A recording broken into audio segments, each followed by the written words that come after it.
तो अगर आप यंग लड़कियां ये समझना चाहती हैं कि वो बड़ी उम्र की औरत अपने बच्चे को अभी तक अपनी गोद से क्यों नहीं निकालती, वो उसकी अभी तक मदरिंग करने में क्यों खुशी महसूस करती है, वो क्यों इनसिक्योर है कि कोई और लड़की उसकी मोहब्बत मुझसे ले जाएगी और मुझसे उसकी मोहब्बत कम हो जाएगी, तो आप आज से ही अपने और अपने बच्चे के ताल्लुकात के ऊपर गौर करें। हमारे मुल्क में लड़की को एक बेटा मिल जाता है, फिर वो उसको चिपक जाती है, वो उससे अलहदा होना नहीं चाहती, वो बिस्तर में भी उसको साथ सुलाती है, अपने हस्बैंड की बजाय उसके साथ सोना प्रेफर करती है, चाहे वो कब तक बड़ा हो जाए, उसको पंगूड़े में नहीं डालती। तो शुरू दिन से अपनी लाइनें सीधी रखें। आपका असली ताल्लुक़ और लॉन्ग टर्म ताल्लुक़ बस एक दूसरे के साथ है। आपस में मोहब्बत पैदा करें, दोस्ती पैदा करें, एक कॉमन ग्राउंड पैदा करें।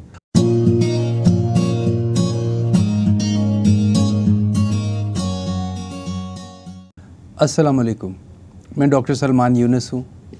डीप डाइव के 5वें एपिसोड में खुश आमदीद। हमारा चैनल स्मार्ट पेरेंटिंग इस कॉन्सेप्ट पर बेस्ड है कि एक अच्छी नस्ल को परवान चढ़ाने के लिए बच्चों पर कम मेहनत की ज़रूरत है और उनके एनवायरनमेंट या उनके माहौल पर ज़्यादा तवज्जो देने की ज़रूरत है।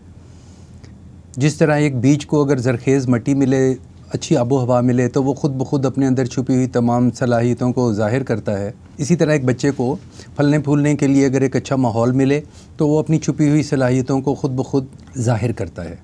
इसलिए अच्छे बच्चे और अच्छी नस्ल की परवरिश के लिए बच्चे पर कम मेहनत की ज़रूरत है और उसके माहौल पर ज़्यादा तवज्जो की ज़रूरत है। और माहौल सबसे पहले वालिदैन, पेरेंट्स प्रोवाइड करते हैं, बल्कि एक सेहतमंद माशरे की तश्कील उसकी माँ की गोद से शुरू होती है। तो जो वालिदैन अपने बच्चों के लिए ये एक अच्छा माहौल फ़राहम करेंगे, वो इस प्रोसेस में ना सिर्फ अपने बच्चों के लिए बेहतरी करेंगे बल्कि ख़ुद अपनी ज़िंदगी को भी एक बेहतर सिमत में उस्तवार करेंगे। इस सिलसिले में हमने डीप डाइव के पिछले एपिसोड्स में वो बुनियाद फ़राहम की और वो असूल आपके साथ शेयर किए जिनको हम इस और अगले एपिसोड में इस्तेमाल करेंगे और ज़िंदगी को एक वसी और गहरी, यानी एक ब्रॉड और एक डीप नज़र से देखेंगे। पिछले टॉपिक में हमने ये देखा था कि एक हस्बैंड की क्या क्या ज़िम्मेदारियाँ हैं। इस एपिसोड में हम ये देखेंगे कि बीवियों की क्या रोल है और क्या ज़िम्मेदारियाँ हैं और क्या प्रिविलेजेस हैं। इस एपिसोड में हम ये देखेंगे कि एक लड़की के मुख्तलिफ़ रोल्स क्या हैं, उसमें से कौन सा रोल सबसे अहम है और वो उस रोल को सबसे बेहतर तरीके से बखूबी कैसे अदा कर सकती है, जिससे उसकी अपनी ज़िंदगी भी बेहतरीन गुज़रे, वो और मियाँ बीवी भी अपनी ज़िंदगी को भरपूर और मुकम्मल तरीके से गुजार सकें और वो अपने आने वाली नस्लों के लिए भी एक बेहतरीन माहौल फ़राहम कर सकें। तो औरत और मर्द के बीच में जो ताल्लुक़ है ट्रेडिशनली, हिस्टोरिकली, तो ये काफ़ी हद तक अनइवन रहा। एक ज़माना था जब इंसानों की मलकियत में ना सिर्फ ज़मीन, चीज़ें, उगने वाला अजनास, जानवर होते थे, बल्कि उनकी मलकियत में और इंसान भी होते थे, जो ग़ुलाम थे, जो लौंडियाँ थीं। काफ़ी वक्त तक बीवी का रोल भी एक ग़ुलाम और एक लौंडी से कंफ्यूज होता रहा। औरत को मुख्तलिफ़ चीज़ों में अदना समझा जाता था, उसका दिमाग समझा जाता था कि इस काबिल नहीं है जितना आदमियों का है, और वसाइल पर तमाम मर्द काबू होते थे। इसलिए मर्द और औरत में एक फ़र्क काफ़ी देर तक रहा। जब मैं मेडिकल कॉलेज में गया तो उस वक़्त क्योंकि लड़कियां इतने नंबर नहीं ले सकती थीं जितने लड़के लेते थे, लेकिन कुछ लड़कियों का डॉक्टर बनना ज़रूरी था, तो उनके लिए सीटें अलग से मुख्तस की जाती थीं। रिज़र्व सीट्स होती थीं जिस पे लड़कियां आती थीं और उनके नंबर हमसे बहुत कम हुआ करते थे। और ये अंडरस्टूड था कि लड़कियों का दिमाग इतना शायद तेज़ नहीं है जितना लड़कों का है। लेकिन एक ही नस्ल में चीज़ें बदल गई। अब जब मेरे बच्चे मेडिकल कॉलेजेस में गए या उनकी नस्ल मेडिकल कॉलेजेस में गई, तो अब हर जगह लड़कियां लड़कों से ज़्यादा हैं, वो लड़कों से बेहतर नंबर भी ले रही हैं। तो इसके बाद फिर मेल को फ़ीमेल के ऊपर जो एक एडवांटेज था वो अब इस नस्ल में ख़त्म हो गया। इससे बड़ी तेज़ी से माशरे में भी तब्दीलियाँ आ रही हैं और हमें उनको सामने नज़र में रखना चाहिए। तो ख्वाह मर्द हो ख्वाह औरत हो, इन सब के क्या रोल्स हैं, हम इस रोल्स को 3 हिस्सों में डिवाइड करेंगे। तो 3 किस्म की ज़िम्मेदारियाँ हैं। एक ज़िम्मेदारियाँ जो पिछली नस्ल की तरफ हैं, जो तकरीबन अगले 30 साल तक हमारे साथ रहेंगे। दूसरी ज़िम्मेदारियाँ अपनी हम उम्र लोगों की नस्ल, मियाँ बीवी की एक दूसरे पर, ख़ुद अपने पर, ये तकरीबन जब वो मियाँ बीवी बने हैं तो अगले तकरीबन 60 साल तक रहेंगी। और तीसरी ज़िम्मेदारियाँ आने वाली नस्ल की तरफ हैं, जो सबसे लंबा अरसा चलेंगी। वो ज़िम्मेदारियाँ हमारी इतनी हैं वो तब तक रहेंगी जब तक हम खुद भी इस दुनिया में नहीं रहेंगे। एक बच्चा जो आज पैदा हो रहा है वो 80-90 साल तक इस दुनिया में रहेगा। हमारे हर फैसले, हमारी हर चीज़ के असरात अगली तकरीबन 1 सदी तक उसके साथ रहेंगे। हम इन तीनों को अलग अलग देखेंगे और देखते हैं कि किसी लड़की के लिए जब वो बीवी बनकर जाती है तो उसकी सबसे ज़्यादा ज़िम्मेदारियाँ किसकी तरफ हैं। हमारा चैनल स्मार्ट पेरेंटिंग क्योंकि एक पेरेंटिंग का चैनल है, हम ये बिलीव करते हैं कि एक दफ़ा मियाँ बीवी शादी करें और एक नई नस्ल को इस दुनिया में लाने का बंदोबस्त करें तो उनकी सबसे बड़ी नंबर 1 रिस्पॉन्सिबिलिटीज़ उस आने वाली नस्ल की तरफ है। क्योंकि पिछली नस्ल ने इस दुनिया में जो कुछ करना था वो कर चुके हैं और अब हमें सिर्फ उनका ख्याल रखना, उनकी सेहत का, उनकी खुशहाली का ख्याल रखना है। लेकिन उनकी अपनी ज़िम्मेदारियां भी एक दूसरे की तरफ हैं और ख़ुद उनके वालिदैन ने भी अपने वक़्त में उनकी तरफ अपनी ज़िम्मेदारियां पूरी की। आने वाली नस्ल की ज़िम्मेदारी सिर्फ़ और सिर्फ हम पे है, ना हमारे बहन भाइयों पर है, ना हमारे वालिदैन पे है। और उनकी तरफ किए जाने वाले तमाम फ़ैसले या हमारी तमाम एक्टिविटी के असरात सबसे ज़्यादा देर तक रहेंगे। तो पेरेंट्स की ज़िम्मेदारी ना सिर्फ अपनी औलाद की तरफ है बल्कि आने वाली एक पूरी नस्ल तैयार करने की तरफ है।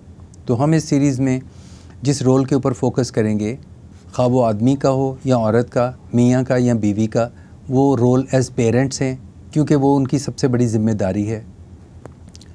इस दुनिया में जितनी चीज़ें हो रही हैं, सूरज का निकलना, डूबना, चाँद, सितारे, दिन, रात, ये सब किसी एक मोजज़े से कम नहीं, लेकिन इसमें सबसे बड़ा मोजज़ा ज़िंदगी खुद है। ज़िंदगी एक मिरेकल है और इस मोजज़े का प्रिविलेज सिर्फ फ़ीमेल के पास है। किसी भी स्पीशीज़, ख़्वाह वो पौधे हों, परिंदे हों, कोई जानवर हो या इंसान, उसकी बका का दारोमदार उस स्पीशीज़ की फ़ीमेल पर है। उसको आगे लेकर चलने की प्रिविलेज और बर्डन दोनों फ़ीमेल के ऊपर है। और जिस तरह ज़िंदगी कुदरत की एक मुक़द्दस अमानत है, इसी तरह वो ज़िंदगी जहाँ शुरू होती है वो भी एक मुक़द्दस स्पेस है। मर्द और औरत के एनाटॉमिकल स्ट्रक्चर में कोई बहुत ज़्यादा ख़ास फ़र्क नहीं है। सिर्फ़ एक फ़र्क है कि औरत के पास एक और इंसान बनाने का पूरा कारखाना उसके जिस्म में मौजूद है जो मर्द के पास नहीं। इस बिना पर उसको मर्दों से क्लियरली एक सबकत हासिल है, उसके पास एडवांटेज है। ये ऐसा ही है जैसे आप कोई फ़ोन लेके आएँ और उसमें एक फ़ीचर हो और दूसरे फ़ोन में वो फ़ीचर हो ही नहीं, बल्कि उस फ़ोन में ये फ़ीचर हो कि वो फ़ोन खुद ही किसी बटन दबाने से एक फ़ोन बनाने की फैक्ट्री बन जाता है और थोड़ी देर के बाद उस फ़ोन में से एक और फ़ोन निकल आता है। तो ये फ़ीचर तो एक इंतहाई ज़बरदस्त फ़ीचर होगा। ये औरतों के पास है, हम मर्दों के पास नहीं। सो फ़ीमेल एक ऐसी चीज़ है जो रिस्पेक्ट भी डिज़र्व करती है और सैंक्टिटी भी डिज़र्व करती है। फ़ीमेल ना सिर्फ अगली नस्ल को बनाने के लिए उसके नक्शे की आधी कॉपी प्रोवाइड करती है in the form of egg, बल्कि उसको अपने जिस्म में एक सेल से लेके, जिसको कोई खुर्दबीन से भी नहीं देखा जा सकता, 3 किलो का एक इंसान तक लेके जाती है।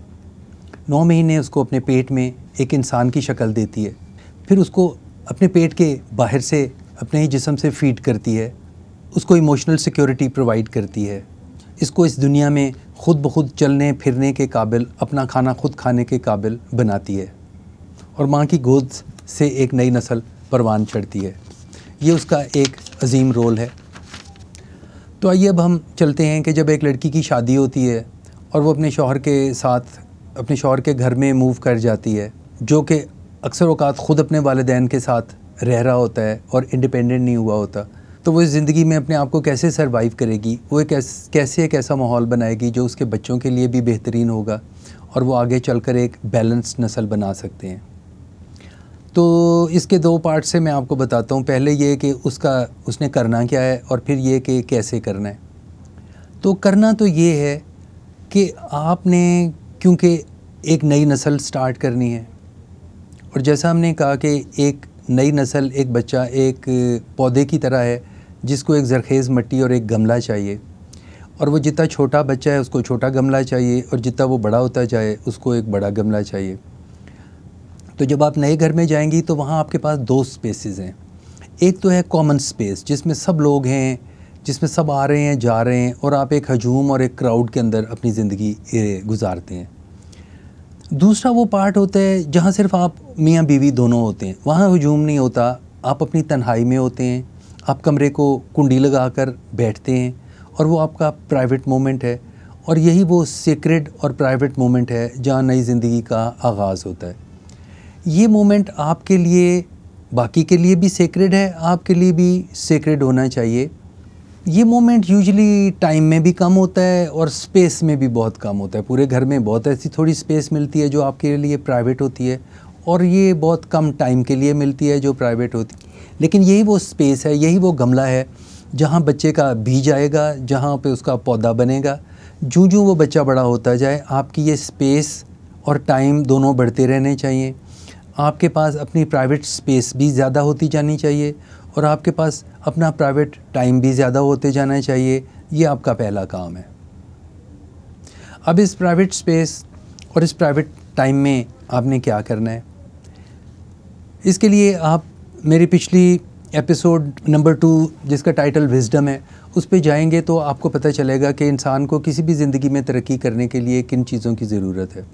पहले तो 3 चीज़ें हैं, ग्रोथ, बैलेंस और लेटिंग गो, और ये एक साइकिल में चलते हैं।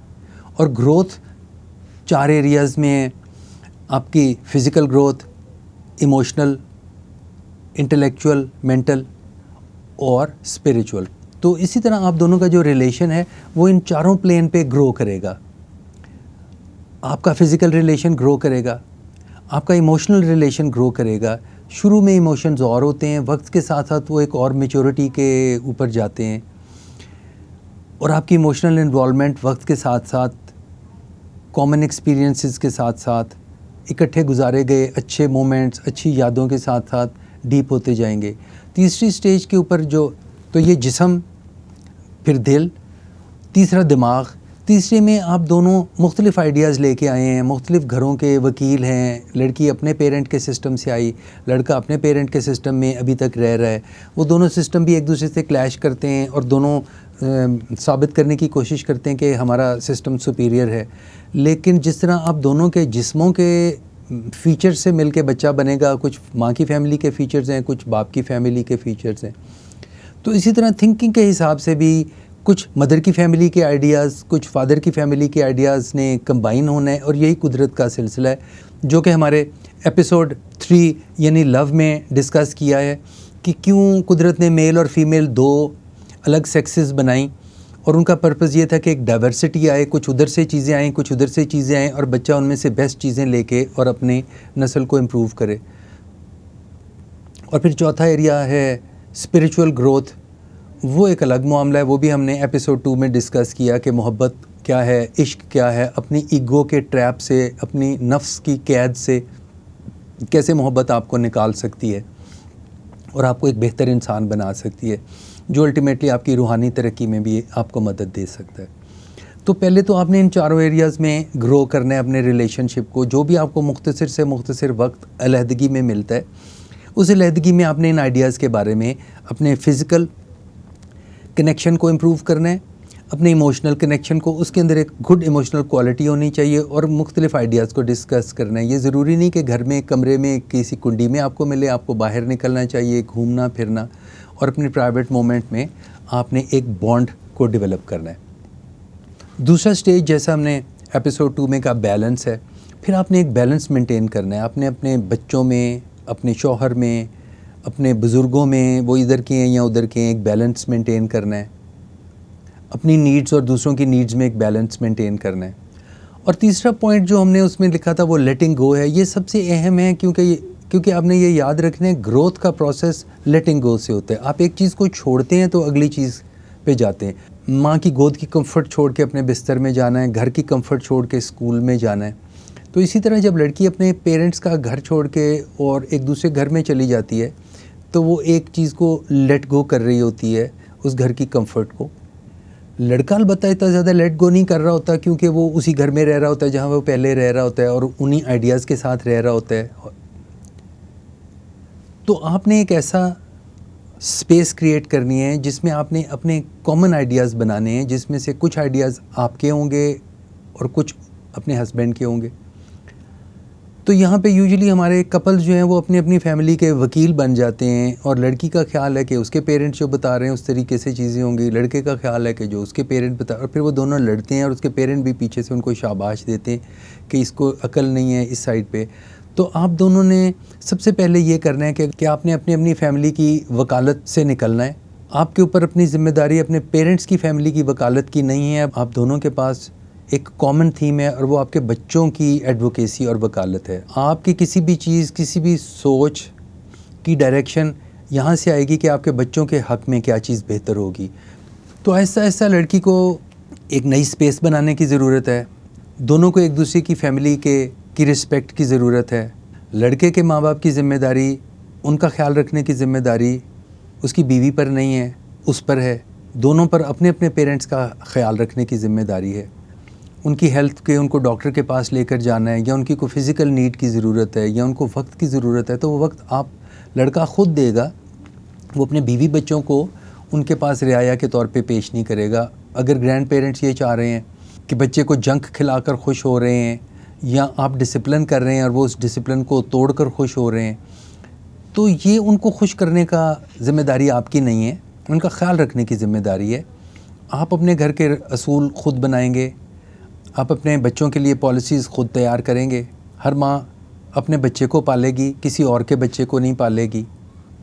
तो जब लड़की शादी करती है, उसके बच्चे पैदा होते हैं, वो एक माँ बनती है, वो स्ट्रगल करती है अपनी स्पेस फाइंड करने में, अपने ससुराल में अपनी जगह बनाती है, और कई साल के झगड़े के बाद फिर आहिस्ता आहिस्ता उसके इन लॉज अपनी उम्र पूरी करके आगे को निकलते हैं, बच्चे बड़े हो जाते हैं, स्कूलों कॉलेजों में जाते हैं, उनकी शादियां हो जाती हैं, और फिर एक दिन वो उसी जगह आ जाती है जिस जगह उसकी सास या उसकी माँ थी, और फिर उसी घर में एक नई लड़की आ जाती है, और यही साइकिल दोबारा स्टार्ट हो जाता है। तो अगर आप यंग लड़कियां ये समझना चाहती हैं कि वो बड़ी उम्र की औरत अपने बच्चे को अभी तक अपनी गोद से क्यों नहीं निकालती, वो उसकी अभी तक मदरिंग करने में क्यों खुशी महसूस करती है, वो क्यों इनसिक्योर है कि कोई और लड़की उसको उसकी मोहब्बत मुझसे ले जाएगी और मुझसे उसकी मोहब्बत कम हो जाएगी।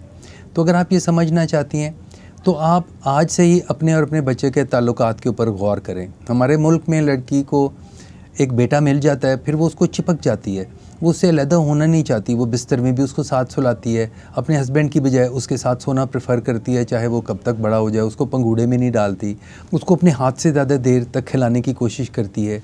इसको को डिपेंडेंसी कहते हैं। अपनी औलाद को अपने पे डिपेंडेंट रख के पेरेंट्स को जो खुशी होती है, ये ना पेरेंट्स के लिए अच्छी है और ना औलाद के लिए। इंग्लिश की एक कहावत है, you give somebody a fish, you feed them for a day, you teach somebody to fish, you feed them for a lifetime. As a parent आपका काम अपने बच्चे को मछली देना नहीं है, मछली पकड़ना सिखाना है। आप उसके पेट्रोल पंप नहीं हैं जहाँ से वो अपना पेट्रोल भरता है, आप उसके टीचर हैं जो उसको सिखाते हैं कि ख़ुद ब खुद अपना पेट्रोल कहाँ से लाना है, अपनी ग़िज़ा कहाँ से लेकर आनी है। सो अगर आप एक अच्छी माँ हैं या अच्छी माँ बनना चाहती हैं, तो जो आपके पिछली नस्ल ने किया उसको देखें, सबक हासिल करें, और ये समझ लें कि जिस चीज़ में ये लोग नाकाम रहे वो लेटिंग गो है। ज़िंदगी में आगे बढ़ना, खुश रहना और इसको मुकम्मल तरीके से, भरपूर तरीके से गुजारने के लिए जो सबसे बड़ी अहम चीज़ हमारे मुआशरे में है ही नहीं, उसके लिए कोई उर्दू का लफ्ज़ भी नहीं, ना फ़ारसी का ना अरबी का, वो है लेटिंग गो, यानी चीज़ों को छोड़ देना। यही लेटिंग गो का प्रोसेस से ज़िंदगी शुरू होती है। माँ के पेट की कंफर्ट को छोड़ना, घर को छोड़ के स्कूल जाना, लड़की का शादी करके किसी और जगह चले जाना, और फिर औलाद को पालना, फिर आहिस्ता आहिस्ता औलाद को अपने से जुदा करना, फिर अपनी औलाद को किसी और के हवाले कर देना कि बेटा तुम अपने जोड़े बनाओ और खुशी खुशी रहो। ये सब लेटिंग गो के प्रोसेस हैं, और जो इसमें फ़ेल हो गया वो वहीं वहीं फंस गया। और इसमें फ़ेल होने की सबसे बड़ी रीज़न इनसिक्योरिटी है। जो सासें इनसिक्योर हैं वो अपने बच्चे को चिमटती हैं, जो मदर्स इनसिक्योर हैं वो भी अपने बच्चे को चिमटती हैं, और जो सिक्योर हैं वो उनको आज़ाद देखकर खुश रहते हैं, उनकी खुशी में खुश रहते हैं, उनको पिंजरे में कैद नहीं करते। तो good luck, make a good team, अपने हस्बैंड के साथ एक अच्छा रिलेशन बनाएं, उसको दूर तक चलाएं, अपने बच्चों को मोहब्बत करें, लेकिन लेटिंग गो का फ़न भी सीखें। उनको हमेशा अपने परों में रखने की कोशिश ना करें, उनको पर दें ताकि वो परवाज़ करें और उड़ें। आपका बेटा आपका जोड़ा नहीं है, वो किसी और का जोड़ा बनने के लिए पैदा हुआ है, वो आपके पास उसकी अमानत है। अगर आपकी सास ने अभी तक उसको आपकी अमानत समझ के आपके हवाले मुकम्मल तौर पे नहीं किया, तो कम से कम आप उससे ये बेहतर कर सकती हैं, उसकी तैयारी आज से ही करें। अल्टीमेटली जब बच्चे अपने अपने घरों में चले जाते हैं और ख़ुद अपने अपने बच्चे बनाने की स्टेज पे चले जाते हैं, तो वो जोड़ा जिसने शुरू के वक्त में से लेकर एक दूसरे के ऊपर इन्वेस्टमेंट की होती है और एक दोस्ती का माहौल बनाया होता है, वो बुढ़ापे के वक्त को अपनी ज़िंदगी के एक बेहतरीन वक्त के तौर पे, मियाँ बीवी के तौर पे, दोस्त के तौर पे गुजार सकते हैं और एक दूसरे की कंपनी को एंजॉय करते हैं। वो लोग जिन्होंने अच्छे वक्त में इन्वेस्टमेंट नहीं की होती, आदमी ने अपनी सारी इमोशनल इन्वेस्टमेंट अपने दोस्तों पे, अपने पे या अपने माँ बाप पे की होती है, बीवी तन्हा फील कर रही होती है, और औरत ने अपनी सारी इन्वेस्टमेंट बच्चों पे की होती है और फिर उनके बाद उनकी जान नहीं छोड़ती। तो ये दोनों जब बूढ़े हो जाते हैं तो फिर उसके बाद वो एक दूसरे से मोहब्बत हासिल करने के तरीके से वाकिफ़ ही नहीं होते। फिर कोई बच्चों को चिमटता है, कोई इधर जाता है, कोई उधर जाता है। तो शुरू दिन से अपनी लाइनें सीधी रखें। आपका असली ताल्लुक़ और लॉन्ग टर्म ताल्लुक़ बस एक दूसरे के साथ है। आपस में मोहब्बत पैदा करें, दोस्ती पैदा करें, एक कॉमन ग्राउंड पैदा करें। अपने माँ बाप की वकालत पर ज़्यादा वक़्त ज़ाया ना करें, अपने बच्चों की वकालत पर ज़्यादा तवज्जो दें और इस ज़िंदगी को अपने लिए भी बेहतरीन बनाएं और अपने बच्चों के लिए भी बेहतरीन बनाएं। अगले एपिसोड नंबर 6 में अब हम ये बताएंगे कि मियाँ बीवी का एक जोड़ा कैसे एक बेहतरीन कॉमन ग्राउंड तैयार कर सकता है और कैसे वो ज़रख़ेज़ मिट्टी बन सकता है जिसमें उनकी अगली नस्ल तेज़ी से फले फूले और अपने अंदर छुपी हुई तमाम सलाहियतों को ज़ाहिर करे। अगले हफ्ते तक के लिए खुदा हाफ़िज़। दोबारा मिलेंगे नेक्स्ट वीक।